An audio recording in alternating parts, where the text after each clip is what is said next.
Good. Okay, got it. And Sylvia is there as well. Yeah, so it's fine. Hi. If there's... Hi, how are you? I'm fine, thank you. So what it will do is, one thing that was exciting news today is that we heard that we can travel free across the borders now. The borders, after 2 years being closed, can open up now, which is kind of exceptional here. So I'm elated and I look forward to joining the, if there is sufficient funding, I might as well go to Bergen to the conference, but not sure. Right, so I'm not sure, if you have any questions about the last time, feel free. So I think the session of today is, what I'm going to do today is very much an extension of where I started last time, or where I ended last time. What I will do is more like what people in accounting research do, is to make a combination between, say, market data and accounting data. And I think I do a very simple form here. I download prices. And Martin, yeah. I'm just going to give you information about recording for them, okay? Yeah, okay, good. Go ahead. Okay, first of all, I want to welcome everybody for this third session. And I have to give information about the recording. This session will be recorded. In case you don't want your face, your audio to be recorded, please turn off your camera and mic. I just want to thank you, everybody, and thank Martin for offering this course. Thank you very much. Yo.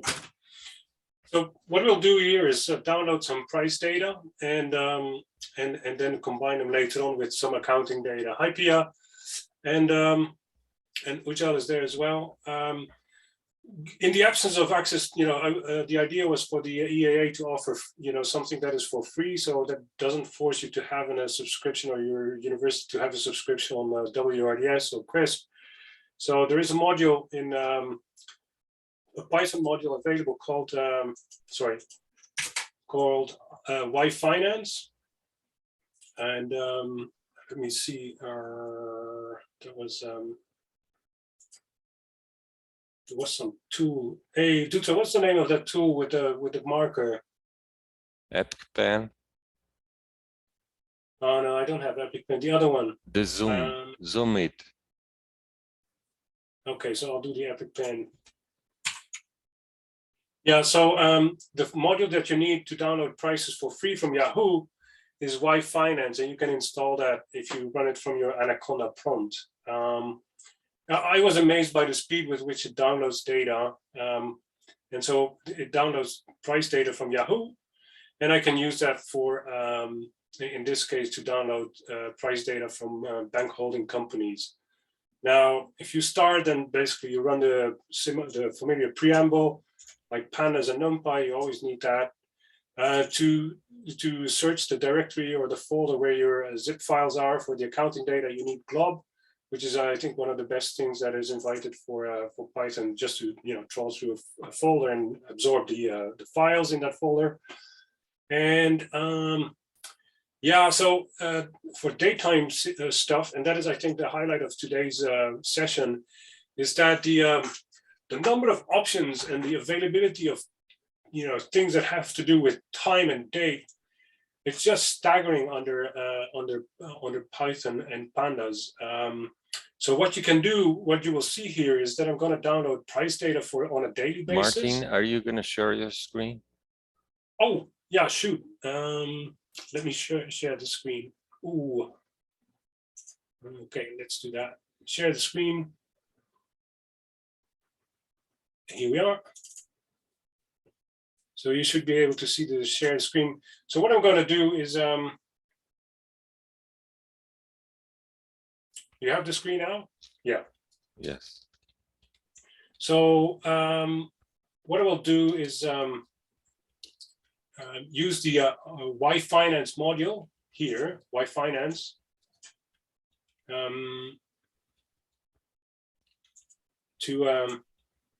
Oh yeah, that's it. To download the Yahoo prices, and then for the accounting data, we more or less run the same modules as from the first assignment, which is just absorbing the bank holding company data. Now, Things you need to know. Oh yeah, I just stopped on that. Like a glob, you need, the familiar preamble you need, like pandas and NumPy always, and then glob for trawling through a folder, and then some other stuff that has to do with time series. As I said, the time series functions for pandas are superb. So everything that has to do with slicing, resampling or cutting dates or finding, information at the end of the year, end of the month, start of the year, start of the month, start of the quarter, mid of the quarter, or business days, business holidays, week numbers, everything's available in pandas. And the reason is because the inventor or the guy behind pandas, he worked for a large hedge fund. Or I think it was AQR or something like that. And so he came from the financial sector. And as a result of that, he saw the importance of using all sorts of functions or having all sorts of functions that have to do with dates and time. And, maybe for high frequency trading, there's also some options available there. So the time series tools in pandas are just sublime and, definitely worthwhile considering over the use of Stata. Because once in a while I use Stata myself, and then I need to say resample from monthly data to quarterly data, or monthly to weekly, or maybe monthly to annual.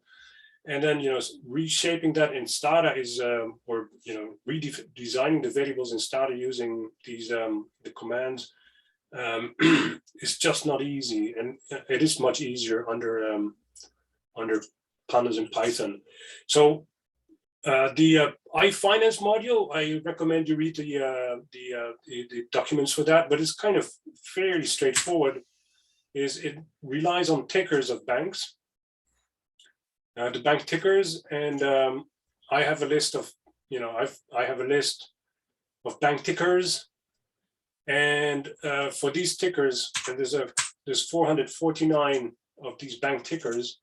I can feed that into the yFinance module.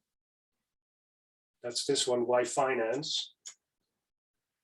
And I can just tell yFinance to download from the bank list here all the information starting from the start of 2019 to the end of the year. Now, if I do that, you can see that happening just as I speak. The speed of downloading is very fast. So here you have basically it downloads all sorts of information from Yahoo. So if you go to a Yahoo site and look up, say, Microsoft, all that data there on the Yahoo screen is available for you on yFinance. So that includes some accounting variables as well. Now there's a complaint, the module is complaining about the fact that there's so many, symbols not available. Couldn't care less, but we'll sift that out later. So if I do the head, or if I show the data frame here, you can see that this is price information for an awful lot of firms from, I don't know who's AAIC, I don't know, but there's AIG, and at the end is Zions Bancorp. So this is the price data.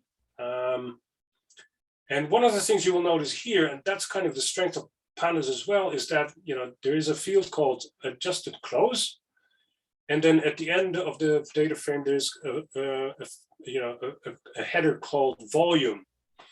So what it has for all these companies, it has adjusted close, the closing price unadjusted, and I think opening and the average or something like that. So you have two column headers, like you have the header for the firms here. And then for each of these firms, you have a separate section, one for adjusted close, one for opening, one for normal close, and one for volume, et cetera, et cetera. So that's kind of cool because in one data frame, you have, you can sort of have multiple sections with each section having its own subset of data. And so you can have multiple headers instead of most software packages, they have a single header for a panel. Now, pandas allows you to have multi-index headers. So that's kind of cool. We don't need the volumes. We're not interested in that today. We only are interested in the close. And so, I want the adjusted closing price. And if I do that, I get a new data frame called adjusted close. And this is a proper data frame with all numerical information. Here, the date is in the index, and we have a single row of headers. Yeah, so that's kind of cool. We can work with that. What you'll notice is there's 775, 57 rows and 449 columns, which is way too much. And there's a lot of columns that are totally empty, like, ACFC here, it has only nans. And then, some of these banks at the end also have nans, and we can get rid of that by using dropNA. The normal dropNA works on the rows, so it kills all the empty rows, but if you tell dropNA to use axis as 1, which is for columns, hence the 1, then it will operate on the columns and eliminate all the empty columns. So you can see that, we eliminated, 125 banks for which we don't have any information. And now we have a panel with all sorts of numbers, an index that is the date, and we have column names for the companies. And that's a great starting point for an analysis. We're not there yet, so we have to make a couple of changes.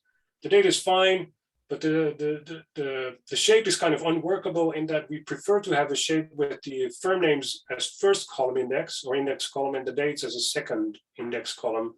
And then subsequent rows have the variables, in this case only price. Yeah, so we have to do a reshape using melt. And then we could, to the melted data frame, we could add some variables like the quarter number, 1, 2, 3, and 4, which quarter it is, because then we can select per quarter. And we can also do year so if we want to group by year, for example, measure a year, then it's better to have a year variable there as well. And then the panel also has, for quarters, it can also give you the quarter in this format here, 21 Q1, 2022 Q1, something like that, which makes it easier to group by quarter over time. And I'll show you how that goes going forward. So again here, the last thing that we want to do is we have the prices here, but it's better if we want to do something with returns, then we might as well look at changes in prices, which we're going to do. Yeah. So first we start with a column renaming the price column to PRC, and then later on we're going to take changes of that column. Okay, the melt operation is very simple. It's based on the previous lesson, and what we do is we melt this whole block into a very thin single column data panel. And so we use the melt command here. The trick is to, we use the closing prices. Melt operates on a data frame which has no index, so we have to reset the index. ID variable I think is going to be date. That's step 1 here. We assign that to the ID, and then ticker and price as well for the value name. So you often have to play with melt a bit to get the parameters right, but once it works very quickly. From the melted firm, I'm going to take all the empty rows, and then I'm going to rename the columns. Like date is going to be data date, which is in line with CompuStat and the CompuStat designation for the year of end date or quarter of end date. So let's use data date. And if we do that, we have this column here. Do we have that? Yeah, so I can show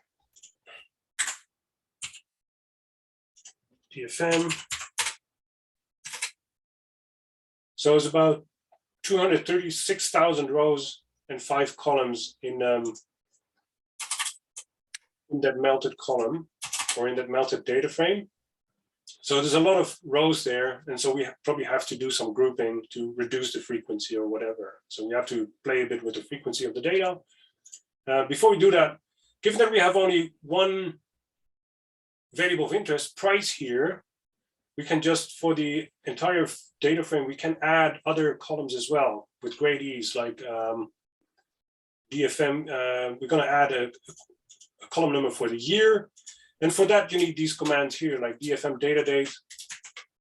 And then that's the date variable. And then you want the year and that's what you do using DT day, DT year. And for quarter number, you get DT quarter, which is quarter number 1, 2, 3, and 4. And then there's a special command here, which is document in Stack Overflow, that tells you to convert the date column, to extract from the date column the quarter in a format that is, is more or less like a time series, like, what is it? I'll show you how that works as we go forward. You get the result if you run this operation here with assigning a year, quarter, and quarter number, and then set the index for ticker and data date, you get the following data frame. So here you have the price, the year, the quarter number. This is December, so it should be quarter number 4. And then you have this field at the end, quarter number 2018 Q4 and 2019 Q1. So in a very short number of commands, you basically now have a very nice data frame for which you can do all sorts of tricks and operations and apply some calculations. So one thing we have is we have the prices, but that's not really interesting because unfortunately we don't have the number of shares. So it's very hard to, to figure out the market capitalization. And so what we do, what it can do is figure out the returns.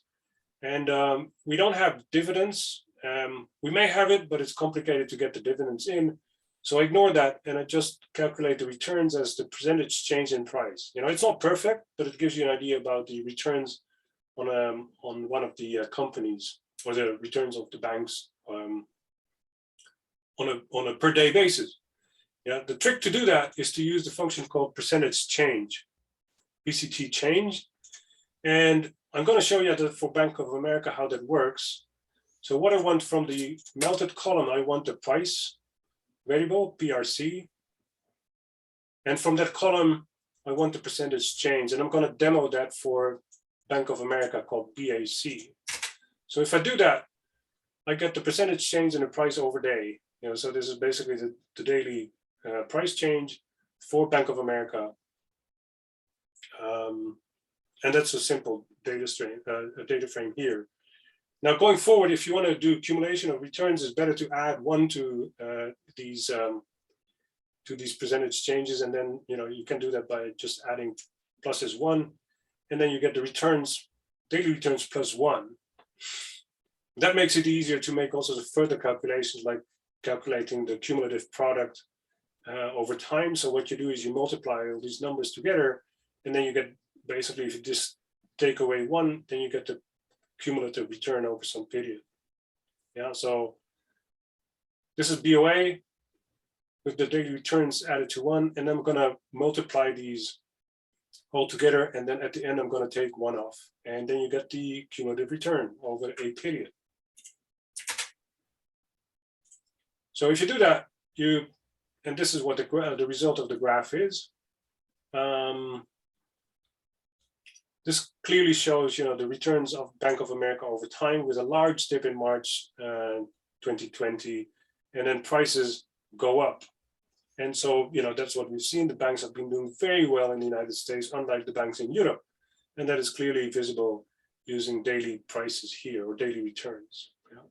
So the cumulative, the returns start from 0. So that's basically an index. And then they start, meandering over time until the point where they're now. So they're about, they're pretty high now. Now, also again here, what I said is that these pandas has lots of powerful tools to deal with time series. And so one thing you may want to do is to resample to quarterly data. Just if you want to do your analysis on a quarterly basis, then you can use the resample tool or resample function to resample to whatever frequency you want, basically. So what you want is sometimes the end of quarter observation of a time series, like what is the value of the time prices, what is the return at the end of the quarter, or the cumulative return at the end of the quarter. And so you can tell pandas to do that by using resample Q, resample and then Q here, which is for quarterly. And then from the resample data, you want the last observation. Likewise, you can do the first or the mean or the median. But in this case, I'm going to take the last because I'm interested in the values of these cumulative returns at the end of the quarter. And this is the result here. So instead of having a very long number of observations, I can sort of resample them to quarterly data, and then you get basically the end of quarter cumulative returns starting out from end of 2018. So it's the shape of the graph. Then, if you plot this, you get a similar shape, but it's much more, it's much coarser, and it doesn't have the high frequency looks of the first graph. But the information is more or less the same, but you took out, reduced the frequency to quarterly.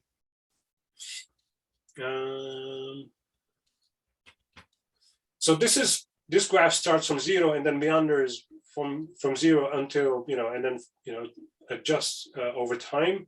But sometimes you want to have the return during a quarter for each quarter. And more or less the same trick you can apply. You can resample to quarterly. And then the only thing you need to do is for every quarter, you need the product of these you need the product of these numbers, the 1 and the 0.9. And if you multiply them for within each quarter, you get the quarterly cumulative return in a very simple time frame. So here's the plot again. Here, this is the quarterly prices. So the quarterly returns for Bank of America for each quarter, and there's clearly a dip, very low, poor performing quarter in the first one of 2020. So you can also resample per week or per business day or what have you more per year, and so that's a very powerful tool of pandas. I'll show you which the next step, and that's even more interesting, is to resample, but also inform pandas that you sometimes have firms with different year ends, and you can explain it to pandas, and he'll give you the annual data or annual numbers, taking account of the fact that the year end is different. Yeah, so what I did here is resample for quarterly. So first, likewise, you can do resampling for annual, for which you need an A instead of a Q. Yeah, so I can do that. And then because we have only one observation of 2018 that hardly counts, so we only have 3 valid years for which we measure the annual return performance. And you can see that 2019 was okay, 2020 was bad, and 21 was okay again. So this is very coarse, but we sometimes want to have the returns for a year. Now, the thing is, you can't inform pandas that you want the annual observation over the fiscal year, but you can also inform pandas when the year ends. And in normal cases, we assume that the year ends in December. And so, but we can also explain it or put that into a parameter and say, tell pandas to resample for years with a December year end, and then you get the following graph. Now, obviously, the default is December, so the graph is the same. But the neat thing comes if you have a group of firms for which you know that they have the year end at April, you can sort of resample and then annual, and then explain to pandas that actually for this group of firms, year end is April, and then it will resample with in mind the fact that year end the year ends in April. So this is very powerful if you have a data set with firms with different year ends, and you want the returns over the year, taking into account the fact that the year ends of your group of companies is different than December. So you can do that for annual, but also for quarterly. So, and for other frequencies, you can inform that the year ends in April, February, March, whatever, and then you get a different graph. Slightly different graph compared to the other one. And guess what? Now 2009, now we have 4 observations because we have informed pandas that April, the first quarter, contributes to, or the first months of 22 contribute to the quarter ending in April in some way, shape, or form. So some observations of 2020 count towards the April observations. Yeah. So the last bar here is for 2022, that's this year, because pandas knows, pandas been told that the year ends in April. Yeah, so the high bar here is for firms or for prices that have an annual fiscal year end of April 2021, et cetera, et cetera. So this is pretty powerful because in a very simple command, you can just tease out observations with different year ends. Now you can apply that logic for all banks, and I'm not going to dwell too long on that, but you apply the same logic there, and resample, et cetera, and then you get the same information. Oh yeah, so in the first example, I only looked at Bank of America, but you can apply the same logic to all banks, and then you have to group by ticker instead of taking out a single bank. The trick is to group by ticker, and then do all the calculations that I showed before.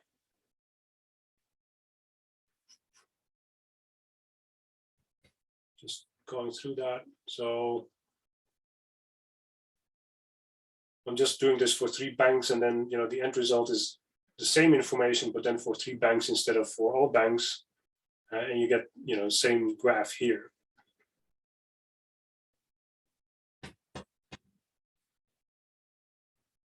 Again here, if you want cumulative returns for all banks per bank and per quarter, you can group by bank and quarter. And then you create a different data frame, which looks like this. This gives all the returns for all firms in your sample per quarter per ticker.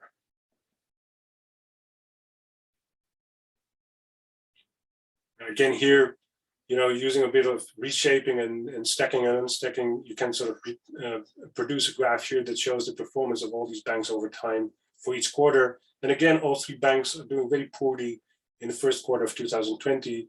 And then you see that there's a surge in performance over the subsequent quarters.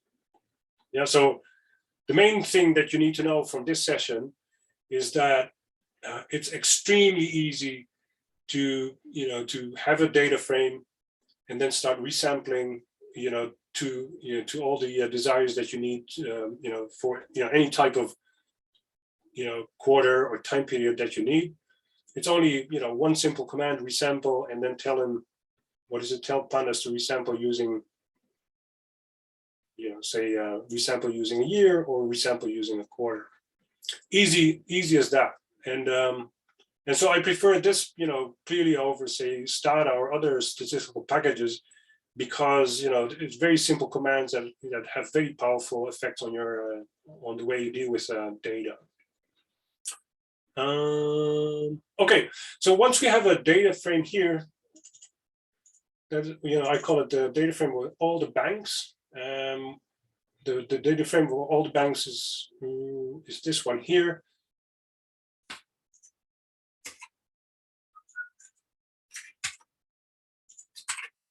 I'm not going to plot that. So this is all my all banks data frame. It's a very simple data frame. It has quarterly data for each company, and then there is a change in price, and I can use that for further analysis. And so we have a nice format, tickers and quarters, and the value of interest, and we can merge that later on with the bank holding company, because we have, we can sort of map these tickers to the bank identifiers for each quarter, and then we can sort of very quickly merge the price data with our accounting data from the banks that I will just show in a sec. Don't worry, I'll clean it up. So once we have that price data set, we can now sort of try to merge it with the accounting data set. Now, how to do that? Well, the basics are very simple. I run the analysis that I ran, I think, in a previous assignment, where I collect all the files, and then from all the files, all the zip files from the Chicago Fed or the National Information Center, I can get all the data on bank holding companies, and I can just put them in a single frame. And a lot of operations in this function, they clean out the data and make sure that I have a workable data set. So without too many missing observations, and only the fields that I find interesting, like the reporting date, the identifier of the firm's name, and then the accounting variables are net income, total assets, and equity. These are my variables of interest. So once I loaded that data, I can show it here. I have a very simple data frame with the firm identifier here, the date, and then a couple of variables of interest, like the name, equity, total assets, and net income. Now, the frequency here is quarterly, and we have identifiers for the banks here. And the price data that I downloaded earlier has identifiers and is also on a frequency of a quarterly frequency. And so the trick is how to merge these two data frames. You know, on the one hand, we have the accounting data from the banks on a quarterly basis, and then on the other hand, we have the price information from the same set of banks. The only difference is that we have two different identifiers. Now, to make your life a bit easier, is I have I uploaded on Git, I uploaded a file called ticker RSSD, which has the bank identifiers combined with the tickers, and that's this one here. So for your, ticker ABCB, that bank has a bank holding company identifier to the left of it in this column. And so it's very easy to create in our bank holding database an additional column called ticker, which is a merge of the bank holding data information to the right, and then added to that, on the left, and added to that the ticker variable. So what I do is I have the data frame with the bank's information, which is this data frame here, that one.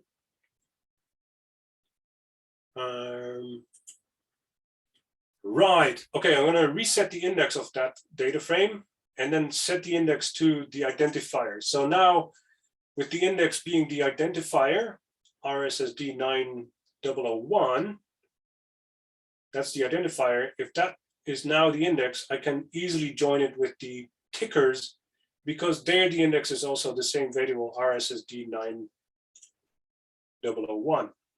So the whole thing is, the original data frame, I reset the index, set it to the bank identifier, and with that data frame, I'm going to join the ticker data frame. And so the result is as follows. You get basically your original data frame with the bank information, but then to the very right, there is a column called ticker, which has the tickers. And then next step is to reset make sure that the index is more or less the same as before. So we reset the index and set it again to the original settings for the index with the identifier and the date in the two leftmost columns being the index. So this, now we again have a proper data set for analysis.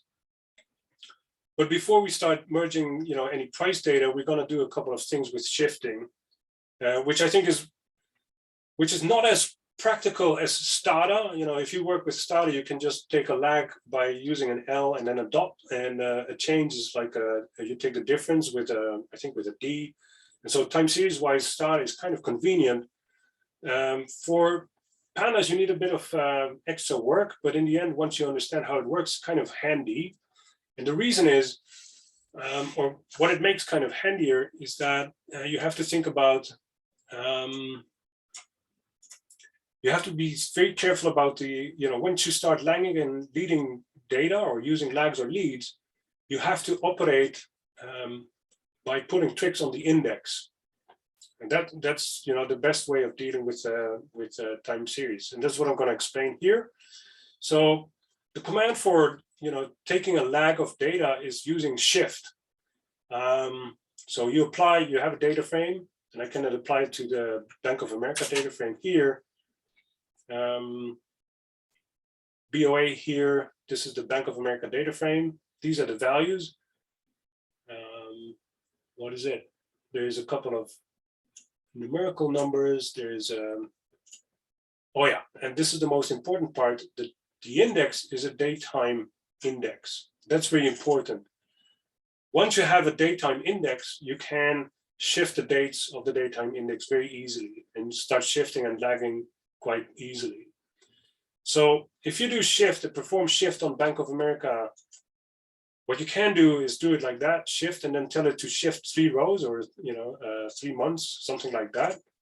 And then it will do that. And what happens is that the date or the index here starts moving away from the original values. So by 3 levels. So originally, if you look at this column RSSG 4 times 9, this column here, then that's the original date. So what you can see here, the original date for the data here in this panel frame, this row, the first row had a date of March 2019. And by pulling the shift here, or by doing the shift here, March 2019 has moved up 3 rows. And so you start shifting the date column against the original data. And that's more or less the trick you have to perform. Now, the result of this shift is kind of coarse and unsophisticated. You can inform pandas that you're dealing with monthly data and then tell pandas to move the entire set of observations by, or the index, the date index, by 3 months. So you tell pandas like, I want to shift the data, or you basically want to shift the date column by 3, but then you inform that 3 means 3 months. And if you do that using this command here, shift by 3, and tell the frequency is monthly, then you get a nice, neat result here, where you can see that all these, the index has moved 3 months away from the original values. Yeah. So you can see that the original September data, 2019-09-03, that's this one. That one is now paired up with December 2019. So you get a shift in the index, and the index has moved 3 months away from the original index. And that trick you can use then. What you can use this for is to use this data as a separate data frame, and then join that with the original data, and then you have your lagged variables. So the tricks that we can do here, I showed this for Bank of America, how to shift that. So if we want to do that for the entire data frame, we follow the following steps. First, we start with the original data frame. We reset the index, because the index was company identifier and date, but we only need the date now to perform these shift operations using time series. We don't need the firm identifier. The only thing we need to do is to make sure that the index is a date, and that's data date. So I'm going to reset the index, set it to date, and then show, this is the result here. And again, here, all these observations have moved, the index has moved 3 months away from the original index here. Am I right? Oh, no, we haven't performed the shift yet. So now you can see there's perfect matching between the date here, the data date, and the original date column here. Yeah. Now, given that we have lots of firms here, the trick is, if we want to perform this shift without messing up our data so that observations start belonging to the wrong banks, we have to inform pandas that we can operate this shift, but we have to do that by informing pandas that it should operate the shift on a group by, apply that to the grouped data frame, where the group obviously is the firm identifier. So the command here is group by firm, or group by firm identifier, or bank identifier. And then what I don't want all the data from the original data frame. I only want the accounting data to be shifted, so that I can have a lagged observation for equity and a lagged observation for total assets and for net income. And so only for these three variables, I'm going to perform that shift. So I'm going to create a new data frame called df lag with lagged observation by taking a group, by grouping the original data based on firm for three accounting variables, and then shift that using the 3 months monthly frequency. So if I do that, oh shoot, there's something wrong here.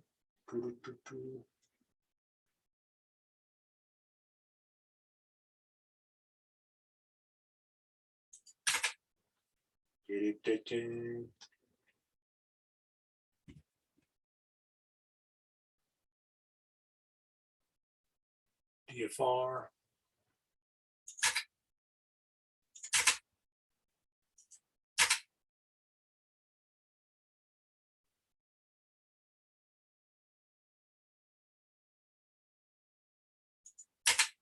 Yeah.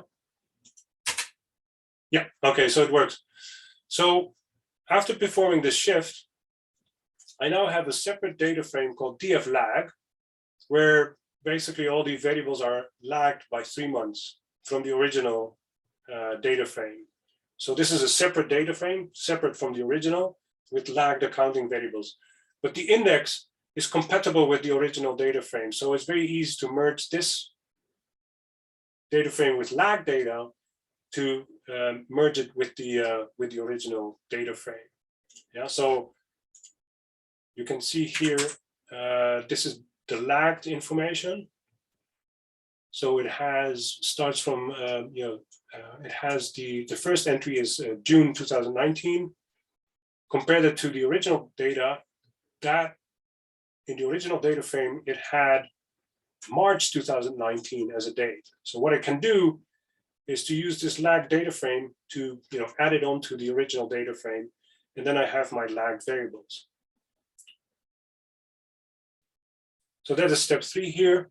Join both frames and use lag as a suffix and in the join operation, and then you have basically a perfectly a new data frame with lagged variables. So how to do the join operation is first the original data frame now, df with the original data has only an index based on the date data date variable. So we have to reset that date, reset the index and set the index to bank identifier and date. And then once we have that and we join, then the indexes are compatible with each other with identifier and date. And then we join that and tell the join that for the joined up variables, there should be a suffix ending with lag. And so after the join operation, you get this data frame in return. So again, here the index is bank identifier, date, your original accounting variables here at start, ticker, and then the lagged variables here next to it. So you can do a check here. So BHCK 3210 lag, that's equity. So the lagged equity variable is 500,000, which is this variable, the unlagged variable. So for June 2019, the equity variable is 5.15 or 515,000. And the lagged variables is 5026. That's basically the value here. So it's not as straightforward always as with Stata, but using the lags here, and then creating a data frame with lagged variables and joining that later is kind of the way to go, and it tends to work flawlessly. Yeah, so that is my way of dealing with lagged data, and it tends to work quite well. So if you want to do this in one function, the lag operation is very simple. That's only one step in the whole process. So from downloading the data to creating a data frame with a lag, it's only 1, 2, 3, 4, 5, 6 commands, and then we have the data frame.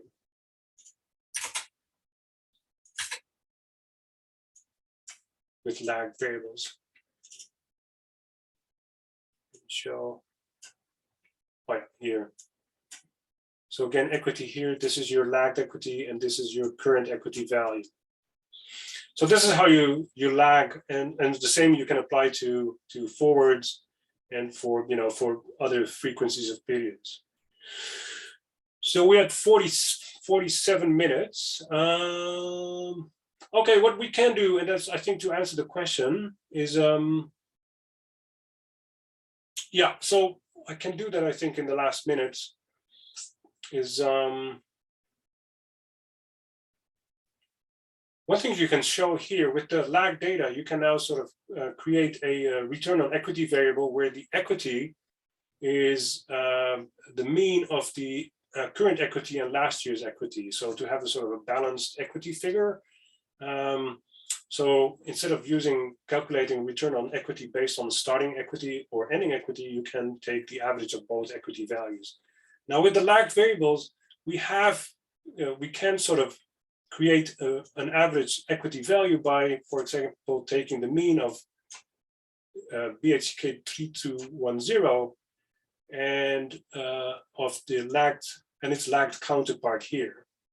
So I can create a mean equity value, very simple, by taking the mean of equity here, 3210, and its lagged counterpart. So we have two variables from the data frame. We take the mean. We tell them to take the mean over the columns, not the rows, by using the access1 command. And then there's a parameter here that makes sure that if there is an empty value for one of both of these, so for example, if the lag one has a missing observation, we just skip that calculation for that entity. So the ROE, return on equity calculation, is very simple. You divide net income, which is this variable here, 4340, divided by the average equity figure. So you create your own return on equity variable of the database, and no surprises here. Return on equity for banks is always, tends to stick around, values below 10%, and that's because they have very small equity. Why is that? Oh yeah, so yeah, no, return on equity is very poor. Yeah, sorry, just because of the sorry state of US banking. One thing here is that if you plot the return on equity here and the averages, for example, if you take the average return of equity per quarter, then you see the following pattern. So return on equity goes up every quarter and then goes down and then goes up again, then goes down. So there's this sort of sawtooth pattern in return in the net income figure here. So return on equity goes up for a couple of quarters, then goes down. And so what is kind of happening here is that the net income variable in the data set tends to accumulate over the quarters, which is kind of nasty because the net income figure in the data here is a combination of a stock and a flow variable. For it accumulates over year, and then at the start of the year, it's set, starts from 0 up again, which doesn't really give very solid information about the performance, because for all these banks, it looks like the performance in the fourth quarter is higher than the performance in the first quarter, which is obviously not the case. Yeah, so there's something iffy here with the data, and we can make an adjustment here because what we need to do is to actually take the differences for each of the rows per year to tease out the correct net income figure before we can calculate the return on equity. Yeah, so there's something funny going on with the quarterly observations for return on equity. And the way to do that is to take the differences, i.e. what you want to know, what we want to measure is basically the differences here, this part for this quarter, and that part for that quarter, and that part for that quarter. So that's what we, that's the information what we need. So from all the rows of equity data, we need to take the differences. So how to solve this? Taking the difference of net income per year per bank. So for each bank here, we want to take the differences in the row observations, and then we have a proper calculation of the net income for each quarter for each bank. So once we have these differences, we can put them in a separate data frame and then merge them back into the original data frame, which happens in the rows below.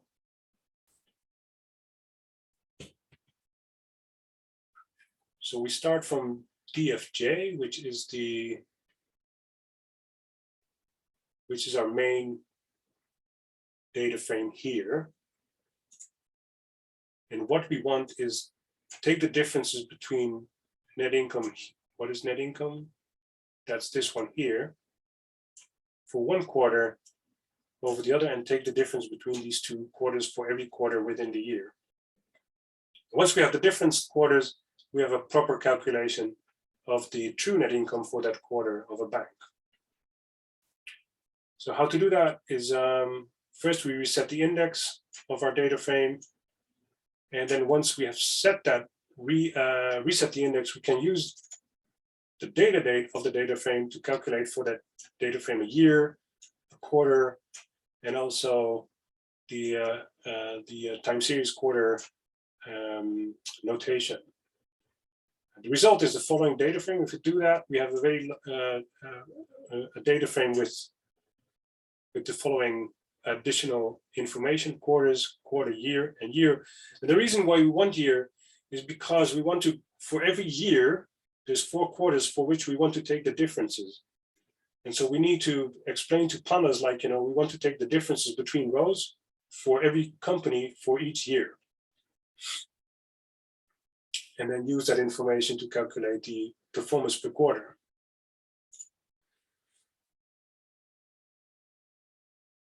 So the following, here's where that trick is being performed, is that we create a separate data frame called DFO. And for each bank and year, we calculate the difference in rows for the net income variable, and then put that into a frame. The difference is calculated by using this command, diff1, and that gives the row difference, the difference between each row. Now, given that we're working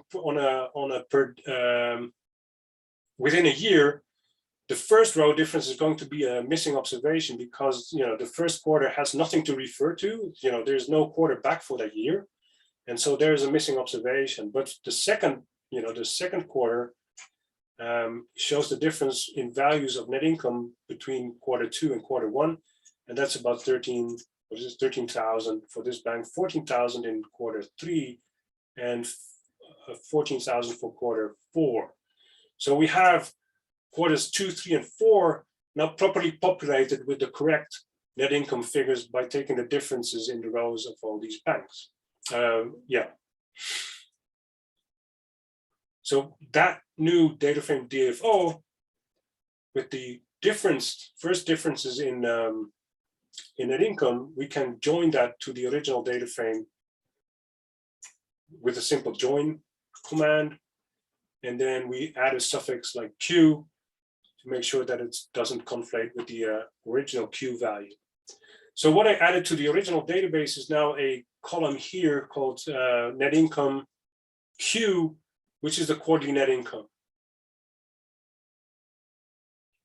So instead of 29,571, which was the original net income figure, we now have the correct net income for quarter 2 for that bank. The only thing we need to now is to put the quarter 1 variable here, the quarter 1 observation for net income, and use that to fill the empty or missing observations in the rightmost column. So for each first quarter, we need the net income variable here, in this case 8,000 here, to move it to that missing observation value. This can be done by command below where we just, we locate for every observation in the data frame, which has quarter number 1, we substitute the values from the original net income figure into the empty places here. And if we run that command, then we have the correct quarterly information or quarterly net income values in the far right column here. And as you can see, for this bank, all these quarterly net income figures are very close to each other. They're about 15,000 on average. Yeah, so that's better than the original net income figure here, which has an ever increasing quarterly income figure up to 60,000, but this is the accumulated value of net income. So with that information, we can calculate an improved ROE figure. Just take divide the adjusted net income figure by the average equity, and then we have an improved ROE metric. Yeah. So if I run the graph here, if I plot that, you get something like a very nice overview of the return on equity for banks in the US over the last couple of quarters. And again, here there's a big dip in the first quarter of 2020, and then it increases steadily and then starts taking a hit, I think, in the last quarters of the year. Yeah, the merging, we have the accounting data. Merging that with the price data is extremely simple. What we have is we know that the old banks data, the bank price data that we have has tickers as identifier and quarters, and then the price here, or the change in price as a variable of interest. So what we need to do is take the accounting set data with the accounting variables that we have, which includes a ticker variable. That's here. We have to move that ticker and make that the index of the of data frame DFJ. So what we do is we take the original data frame with the data, reset it, and set it to ticker and quarter, and then we have a compatible index. Both then have the same index based on ticker and quarter. Once we have that, once we've set DFJ with that proper index, which is shown here at the bottom, you have a data frame with accounting data. The index is ticker and quarter. We have the price data or the returns data also with ticker and quarter. And so the join is going to be very simple with this command here. DFJ is the join between the original DFJ and the data with the prices of all banks. And voila, there you have your full data set with tickers, quarters, accounting data, lagged accounting data, some information about the quarters, ROE information, and also price information. So this sets us up for having the right data for an analysis if we want to sort of regress returns on income, some value relevance type of study. We can perform that straight away using this panel data set. So far, so good. So for the assignment, I posted the solutions on GitHub, and so you can check the assignment using the the European Banking Authority risk panel data from the appendix. That assignment, I posted the solutions on GitHub, and that is for you to check whether you master that as well. So far, so good. Any questions about this?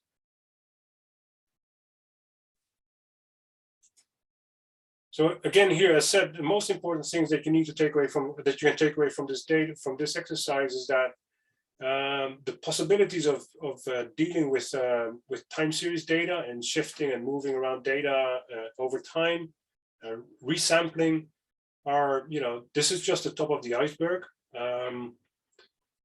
It's extremely powerful Pandas is extremely powerful when it comes to dealing with dates and playing with dates, etc. So use this as an example for shifting. Sometimes you need a bit of a support, like how do you do it? The trick is to shift the index, the date index of a panel separate out into a separate panel, do the shift, and then merge it back into the original data frame. Right. Any questions?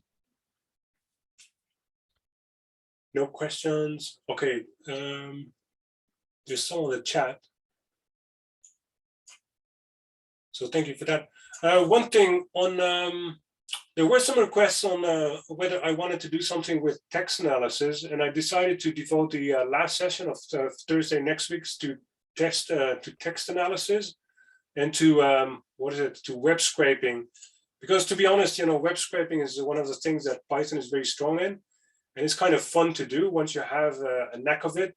So what I do with web scraping myself is there's a couple of newspapers that I can web scrape quite quickly without having to pay for it. And so that's one of the benefits of some knowledge in Python. There's some sources that you can get free access to without, once you know how to web scrape, then that information comes free to you instead of you paying a hefty subscription fee. So I'm not going to show you that because that would be probably illegal, but it can be done. But I'm going to show you a couple of things like hacks and ways to do text analysis, which I think is one of the most important or sort of one of the most powerful tools for Python. So that will be next Thursday. So Tuesday, I'm going to tell you about graphs. There's some very powerful graph functionality in Python, and I see a lot of papers now in econ literature where people, instead of presenting tables, they start presenting graphs, in particular, because of the use of R and for Python, where it becomes much more easy to make compelling graphs, which is way easier to understand in many cases than tables. Yeah. Okay, thank you very much for your participation, and also thanks for Martin for this new session.